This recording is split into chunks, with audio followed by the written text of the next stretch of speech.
when this was presented to me and the concept was presented to me, I really got quite excited and hype about the idea of like being able to like have an excuse to bring a bunch of women artists together. And so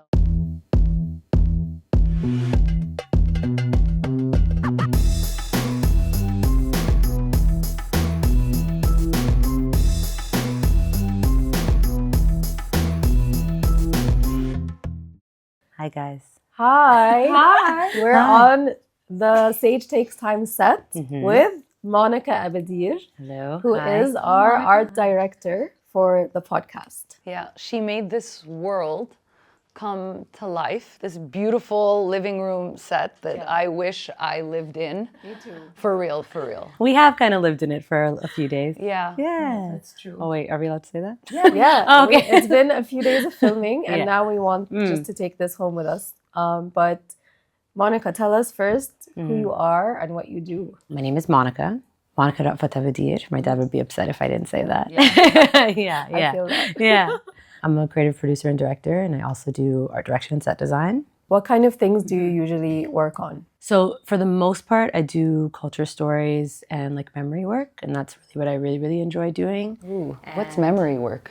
Quite a bit of storytelling, but storytelling from a place of trauma and also and how memory functions in that. And so I wish I did more of it now, but I used to do a lot of work in terms of recollection, how recollection functions in storytelling and how that changes over time and how like the truth often doesn't matter so much as the impact. And so, yeah, that's a lot of the work that I used to do and I can try to do in other ways, which I do find in art direction set design quite often. So when did you move to Cairo?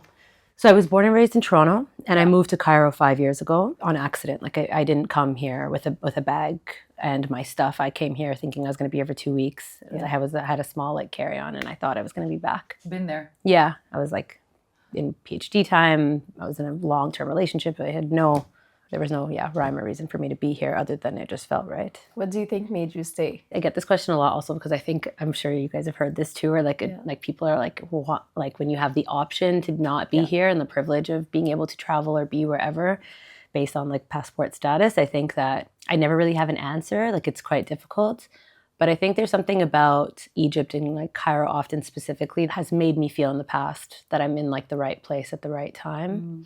And even if it's like the most chaotic moment, I decided to come to a place that felt more chaotic than my life, and it just worked.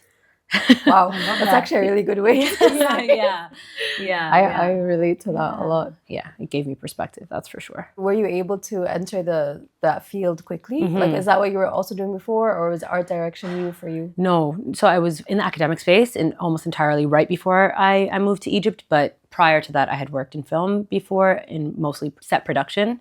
So I had done quite a bit of that. But I don't find that supported me in my time here. Really, it really was a whole new education when I came here of how to function, because you end up working with people from 100 million different backgrounds who are very different than you. I learned Arabic in the streets. Like I didn't speak a lick of Arabic when I moved, and now I work with predominantly people who only speak Arabic, and so that was also a shift. And also, obviously for this set, actually something that's very important to me is working with people who are on the ground, who have lived here, who have grown up here, who have done their education here, who create based on how their lives have kind of unraveled here. Yeah. And so it was really important for me to kind of marinate for a moment, actually. And I think at the time I needed to marinate anyway, but also for my work to feel meaningful or relevant in any way, I think I needed like maybe a year or two in the beginning to marinate. I find at least that it takes like 2 to 3 years to like really settle in once you make the decision to move to particularly Cairo. It takes a little bit of time to like anchor yourself and find your community and really feel like you know what's up. Still finding that, when you move to a place, I think, especially when you're in a place that's maybe a bit more unstable or you're not doing well physically or mentally, I think you end up like absorbing any and all of the love that you can find in any place. And so I ended up engaging and intaking and digesting all of these like people and places and events and that I thought that I needed to create a community. And then it took me about 2 years to take a step back and say like, okay, do all of these things and people align with the values and the value system that I want to actually have in my life? No.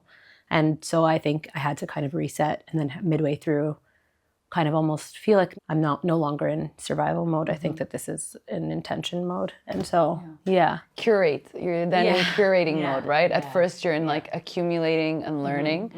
I had a very similar experience when I first was coming to Egypt, and then it took a while after absorbing as much as I could to really then curate the people, the energies, the experiences that I wanted to have.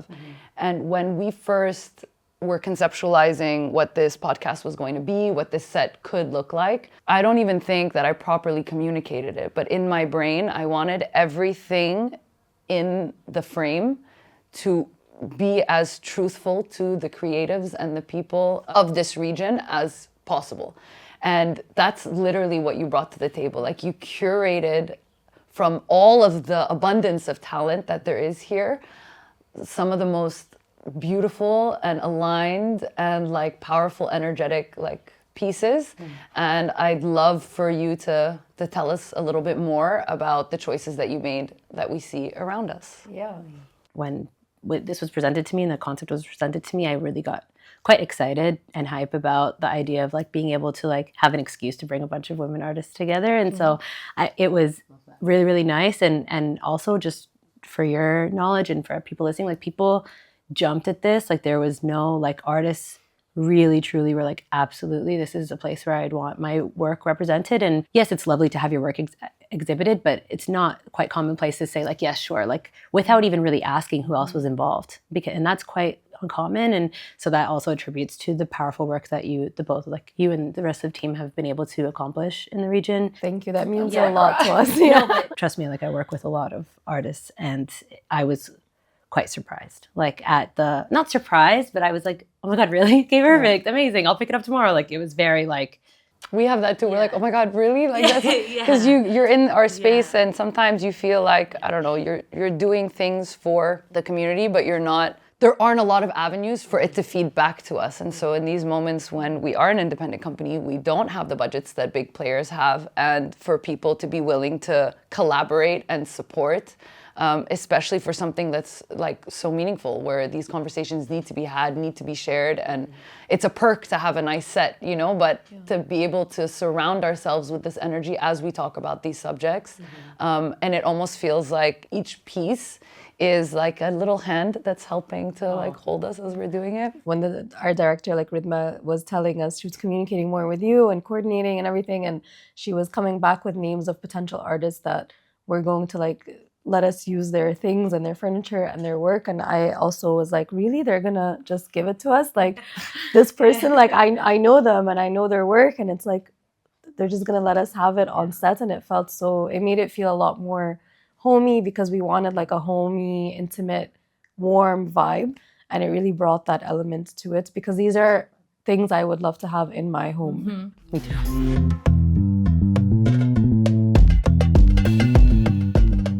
Who are these amazing artists? So this one is Monica Abadir. It's a digital illustration, as well as the acrylic on my left here. This one? Yeah. This piece is one of her older pieces, and it's based on a quote by Salah-Ahmed that says, everyone wants to touch a woman, but everyone wants an untouched woman. And then that is from a collection that was called Confinement. These two pieces are Rina Hani, who is an Egyptian multidisciplinary artist. She's incredibly talented. They're from a series called Forbidden Fruit. A huge chunk of her work specifically does a lot of like gender subversion. Monica Abadir also is someone who speaks about like feminist praxis a lot in her work. These two, the two napkin pieces, it's actually called napkin 1 and 2, are archival pieces, as well as the center and the top are all Fatma Abu Doma. This is mixed media work with acrylic paint on recycled paper, and then the acrylic piece on top. She's also an Egyptian artist. For me personally, I own a couple of Fatma Abu Doma pieces. I really love her work, her coloring and her representation of women in different shapes and sizes. And she does collage work as well, which is like the napkin work is more of her collage style. And it's very distinct from her painting style, which I love that she has like both sides. Definitely. Also because her painting style is very like quintessential Fatma. Like you look at a painting and you know right away it's her, which I think is one of the successes as an artist. I think when you can see something and you know who it is, she's definitely achieved that. And she's exhibited all over the world internationally, and she's an absolutely incredible person.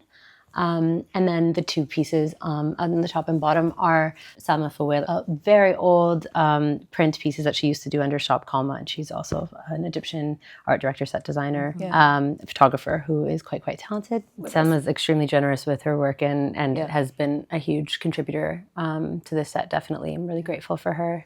I love the textile. Yes, like, so that's... I'm obsessed. This is Ale Ede. She's very young. She's born in 1999. She's an Egyptian Palestinian artist. She's absolutely incredible, quite quirky, and has a psychedelic vibe to her work, which I really like. And then everything that she works with is like recycled materials, and she does a lot of collage work regardless. She also has a jewelry line that's really, really gorgeous. She makes really beautiful earrings.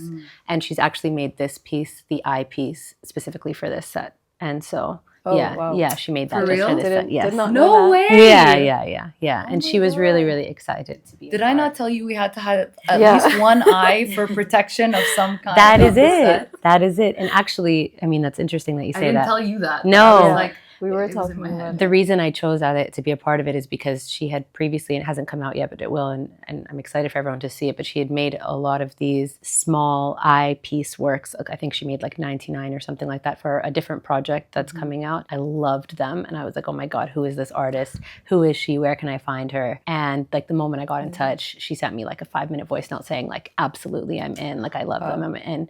And again, like just a testament to like, honestly, the work, I know like this is but I'm saying this. Thank you. Honestly, is like the work that you've put in over the past decade really shows when you approach people of extremely high caliber in terms of their work, and they have no qualms or hesitations in collaborating, and that is like quite tremendous. And so, you're making me cry. Just stop okay. it. Like actually, I'm getting like. I'll continue. So these lovely pieces. So these guys, these cushions, and these guys that are really gorgeous and have been made.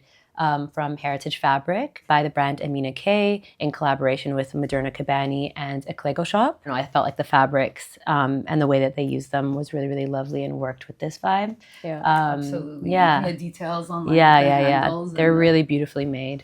Also, Amina K is a legend. I was like Absolutely. shocked. I mean, all of these women are powerhouses, but Amina K she was one of like the very early local fashion designers that started doing specific kind of work, like honoring the textures and the textiles of Egypt. Yeah. And she still continues to do very important work. But honestly, when I saw her name on the list, I was like, Yeah. Everything else is from my own studio collection and other archive pieces that I've been able to have over time. And then of course your books. Our books. Yeah, that are very important. I was just thinking, Amira and I have our Fayum teacups that mean a lot to us that we brought with us. That we bought together also in Fayum. And we each have a few of the different colored ones. And your teapot. And my teapot, this teapot has appeared in a lot of Womena content. I love the blue of it, and it's just a traditional teapot, which I use every day at home. But I have an alternative, so we're not without tea for this week. We were concerned for a moment. Yeah, it's one of the things that also just looks very like Masri. But you've obviously, the rest is your collection, so you've obviously amassed an amazing collection of trinkets and vases and plants. Yeah. Also, the dried flowers is like from my favorite florists in Zamalek, and I love them so much. And so I was happy to bring those apart. And of course, the sage. The sage from my garden. Which you brought from her garden. There are a couple pieces that Salma Fawel or Shop Kalma has also contributed to the set, including the coffee table. But yeah, the mass majority of pieces are from my collection. Most of which have been like secondhand, have been purchased here in Cairo or around Egypt. So these are all things that have come from here or from like travels in the region. And I couldn't have dreamt of a better set. And I've always, I'm like obsessed also with set design, with creating spaces and designing spaces that foster a certain energy. And I literally like feel that this is such a blessing to have you and to have you so aligned from like an intuitive level to bring so many of these wonderful women together and the artworks that they bring. I just feel super like touched and honored. I obviously want to like thank you very much and thank the artists that sent us their work, and we've had it for like about a week now, so it's been quite some time also, which we're really, really grateful for. And we're filming in a studio, everyone. Yeah. But it looks like a home, and whenever we walk into this room, my energy at least like shifts completely to like, you know, it doesn't feel like that sterile like studio. We don't usually film our content in studio spaces. Nice. Even when we've done like documentaries or like the short narrative film, like we were always in personal spaces, and we prefer that because we don't want it to feel cold and like uncomfortable. Definitely. But this definitely transformed the energy around just walking in every single day, made it much, much easier. So glad. Yeah. Thank you. Thank you. And thank you for bringing me on. Follow Really, Monica really and her work. She's a beautiful art director. We'll list all of the artists and Monica in the caption, so feel free to give them a follow and support them. Support your local artists. Thank you. We love you. This has been Set Takes Thyme. Tune in.